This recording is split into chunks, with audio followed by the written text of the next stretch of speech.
कधी तुम्हाला असं वाटलं आहे का की तुम्ही काहीतरी वेगळे करू शकला असता, पण कुणाच्या तरी सांगण्यावरून तुम्ही तुमच्या आयुष्याचे निर्णय बदलवले? एका जंगलामध्ये एक चिमणी राहत होती. ती इतर चिमण्यांपेक्षा खूप वेगळी होती. तिच्या डोळ्यात एक वेगळीच चमक होती. ती नेहमी इतर चिमण्यांना प्रश्न विचारायची की जंगलाच्या बाहेर जग नाहीये, आपण का बरं फक्त या जंगलातच उडतो?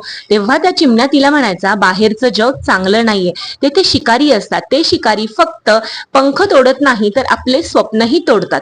तेव्हा तिथं बसलेलं एक माकड तिला म्हणालं, तू एवढा काय विचार करतेस? तुला उडता येतं ना, तर तू उडू शकतेस, पण तू परत येऊ शकतेस का? तेव्हा ती चिमणी गप्प बसली. पण तिच्या मनात सतत विचार चालू होते की मी जर उडाले नाही तर मी स्वतःला कधीच ओळखू शकणार नाही. एक दिवस सगळे झोपलेले असताना ती चिमणी उंच आकाशात उडून जाते. रस्त्यात तिला डोंगर, झाडे, सुकलेले तलाव सगळं काही भेटतं.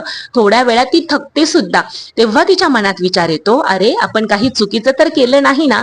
तेव्हा एक चिमणी तेथे उडत येते आणि ती चिमणी तिला म्हणते की जीवनात कोणतीही नवीन गोष्ट करताना भीतीही वाटतेच, पण आज तर तू उडाली नसती तर तुला तुझ्यात किती दम आहे हे कळलंच नसतं. आपलंही तसंच आहे की आपण आपल्या जीवनामध्ये काहीतरी वेगळं करायचं असतं, पण आपला जो परिवार आहे, समाज आहे, नातेवाईक आहे, हे आपल्याला अडवतात. ते अडवणं आपल्या काळजीपोटीच असतं.